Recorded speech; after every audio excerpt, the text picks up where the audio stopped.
my presentation, please. 10 slides lang to because it's all based on facts, no? So this is a part to my presentation, okay? Yes. And this is what I presented with my friends from ARTA. I presented this at ARTA, no? Anti-red tape authority.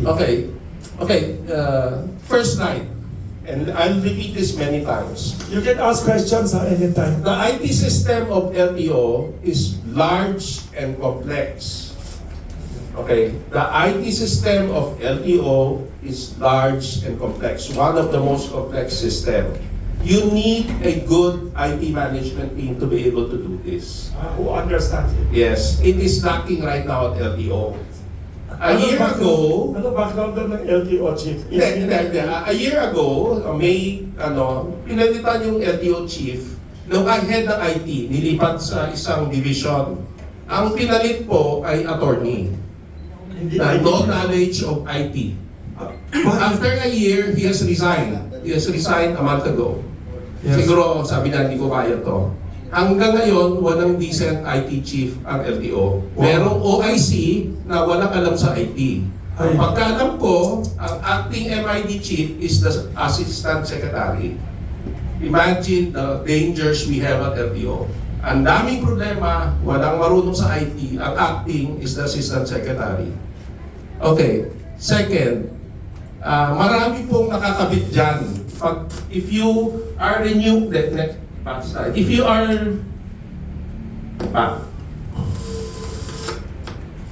Ayaw mo back? Yan. Before you can renew anything, kailangan na-check na electronically. Nakabili ka ba ng insurance? Nakapag-inspect ka? Walang lulusot pag hindi mo ginawa yun. Interconnected, okay? Pag driver, kailangan mo medical certificate. Alam mo yan, kung may lisensya ka. Not many people know na noong December 2021, nag-issue ng decommissioning memo si ASEC Almante. So, what does that mean? Ito yun. This is the memo. Okay? Noong December 2021, the title of the memo is Decommissioning of Stratcom's LTO ITS System. This is in consonant with the introduction of the 10-year driver's license system. We could not kasi use two systems for that, so isa lang. So technically, hindi na magamit si Stratcom. 4 years, yung driver's license system Stratcom, hindi na ginagamit. 4 years na. If the Supreme Court rules against, paano natin magagawa ito? Ito lang tumatakbo ngayon eh. Diba? So the Supreme Court has to study the case carefully. Pag pinahinto ang LTMS, wala po tayong lisensya. Chaos and mayhem, manual, yung record lahat na sa LTMS. Pag sinabing hindi pwedeng gamitin, saan natin kukunin yung data ng renewal? Paano yung student permit? Paano kukuha ng lisensya? Okay, so 4 years na po tumatakbo exclusively ang LTMS. For driver's license. Okay, first point. Facts to facts. Second point. Next slide. Nung nagbigay po ako ng turnover report kay Secretary Bautista at sa news head ng ASEC, kasi as a professional, you prepare a turnover report. Anong sinabi ko doon? 96% na po ang LTMS nung umalis ako. Ang hindi lang tapos yung new registration, kasi mahirap po yun eh. Pilot pa lang kasi there are 10,000 dealers, kailangan mo i-register at i-connect lahat yun eh. Okay, so, pero 96% ng opisina ginagamit na LTMS.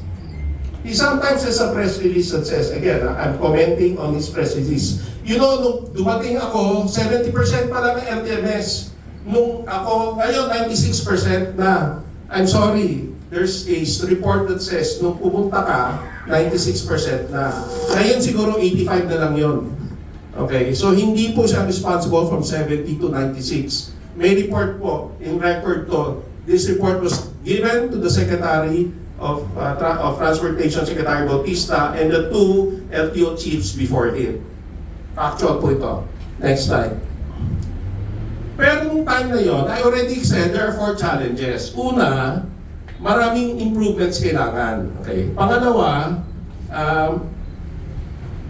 maraming procedural changes kailangan. Kasi ano na tayo eh. Example, no? Kung kayo may kotse, di ba dati nagbabayad yun 100 for transfer of venue? Remember that? Okay, you have to pay 100 pesos for transfer venue. Because decentralized or hiwa-hiwalay ang Stratcom. mula noong 2020, centralized na, pero itong policy 100 pesos na doon pa. So it took us a year to remove that policy. Imagine, 100 piso, gusto namin makatipid, 1 taon, pinag-aralan pa before. Kaya importante yung procedural changes. And clearly, itong pinahiwatig ni Ms. Aida, marami talagang offices ayaw gamitin. Bakit? Diba? Yung term na natutunan ko sa LTO, kalakaran. Okay, I don't know the term. Kasi po yung kalakaran ganito. Okay, so somebody explained that eventually to me. At anong panahon din yun, problema pa talaga si Stratcom. Sinasabi na, we've always been helping. We sent 9 databases. Correct. Pero hanggang ginagamit ng ibang opisina yung Stratcom, yung data doon, kailangan namin. Kaya importante yung switch over na tama na lahat 100% pero wala na tayong hingin sa Stratcom. Pero right now, because may extended parallel run, may data sa Stratcom. So never ending yan Habang may data sa Stratcom, hindi tayo matatapos dito. Di ba? Okay, next slide. Okay, ito yung memo. So pinakita ko yung memo ng driver's license. Si ASEC Secretary J.R. Tugade, noong January 11, nag-issue ng memo dahil nakita niya yung parallel run is violating the MOA between the Insurance Commission and LTO. Lawyer kasi si ASEC So nag-issue siya ng memo na ang renewal at miscellaneous 100% LTMS noong January 11, 2023. Okay? Again, January 11, 100% LTMS. However, nung pumasok ang ating bagong ASEC, biglang nagka-memo na may problema daw ang LTMS at kailangan gamitin ang Stratcom. Okay, next slide. Okay. Meron daw persistent performance issues and unresolved service requests. Yun ang nakalagay sa memo niya. Dahil daw may reklamo, ganon. Sino nagre-reklamo?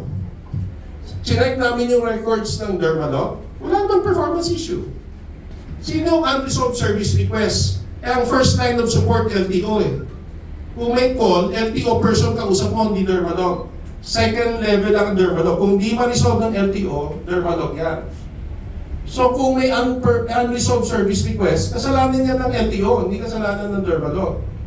Okay, and again, kung ikaw nakakikita ng gano'n, anong gagawin mo? Hoy, Dermalog, meeting tayo.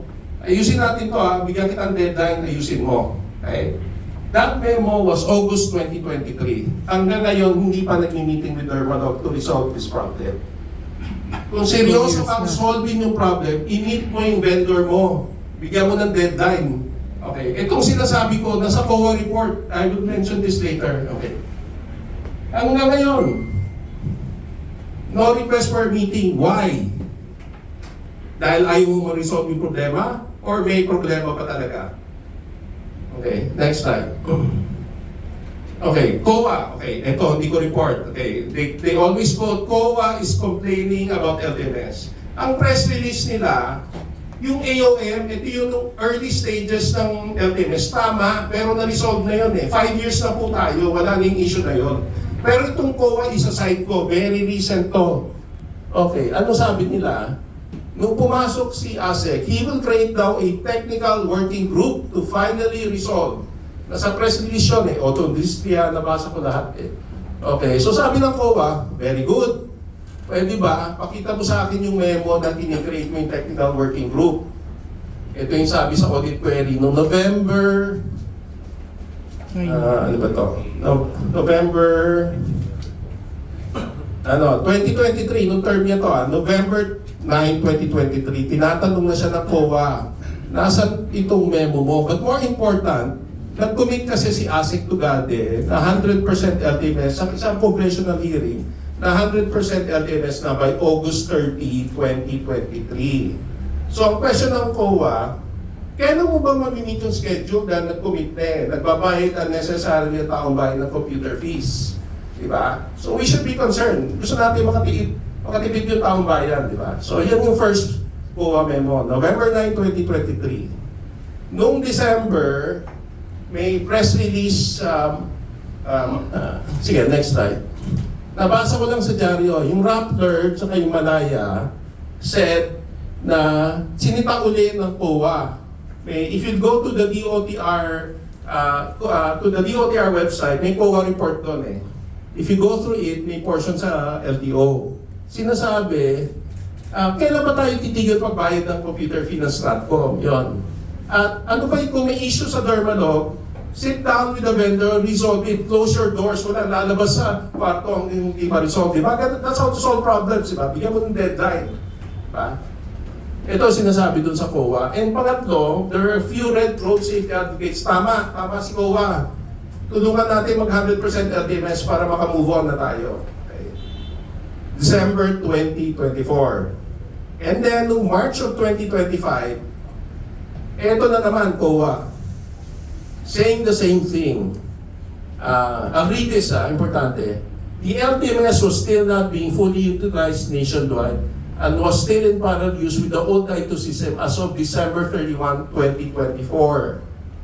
Thereby resulting in non-maximization of benefits that can be derived from the project and costing 438 million plus, which could have been avoided if LTMS was full.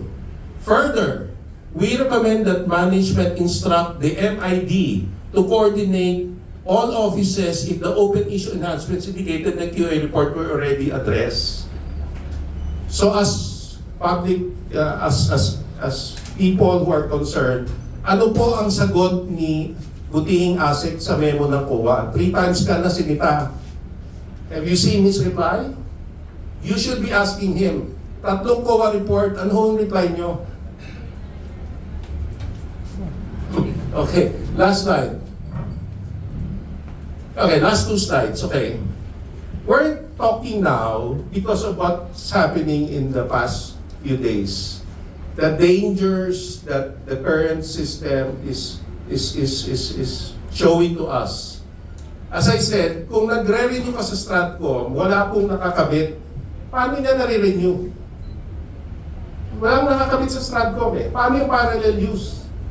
How can you use Stratcom if nothing is connected to it? Kung hindi nakakabit yung mga medical clinic, kung hindi nakakabit yung insurance company, kung hindi nakakabit yung driving school. So paano ka nakakagamit ng Stratcom at paano siya nakaka-issue ng renewal kung hindi na-check yung validity ng requirement? Pangalawa yun, which is the second point. Ang may nagsabi sa akin, and I can confirm, na may bypass feature ng Stratcom para mare-register mo. Okay. Lastly, the integrity of the LTO data is compromised. It creates public confusion. Yung iba may resibo computer fee. Yung iba may resibo wala. So who decides? The LTO office? Alam ba nung tao before i-issue Stratcom? Sir, itong Stratcom may 169. Sinasabi ba ng mga opisina ng LTO yon? Or bigla na lang makikita mo 169? Okay. Last slide. So again, LTO State of the Nation. Okay. What has happened in the past? Okay. Massive fraud is happening. Kasi nga, yung isang sistema walang control. Okay, there was a report about the Bugatti. Remember the famous Bugatti? Yeah. Right? Anong nangyari doon? Meron bang big fish na nahuli? Di ba? Rappler wrote about this, di ba? I'll show you the article. Noong Bugatti. Okay. Nung Rappler wrote about this, no, March 1, in-expose niya yung issue. In this article, nakalagay na rehistro po yung Bugatti sa Stratcom. At pinagre-report ang Stratcom anong nangyari at bakit na-rehistro yung Bugatti. So this was March. Today is May. Where's the report? Where is the big fish? Yeah, the only thing that's factual, na-rehistro sa Stratcom. Okay? Next slide. Proliferations of no-show services irregular. Things are unraveling. Okay, another Rappler article, sorry. Sila yung mahilig mag-cover sa ganito. Dito, okay, if you read this April 28th article, there is a report here that shows a PMBIC report. Okay, see this. If you go to a PMBIC, you get a report like this. Kayo mga nagre-review, di ba? Sa dulo, may nakalagay pass or fail. So if you fail the emission, hindi ka pwedeng marehistro, correct? Nobody disagrees. Okay, itong report na to sa PMBIC sa Angeles, kitang-kita, failed. So hindi siya marehistro sa LTMS. Kasi magaling si LTMS, hindi na pwedeng ano. Pero, miracle, nakakuha siyang rehistro sa other system. At alam mo, other system kasi may computer fee. This was a year ago.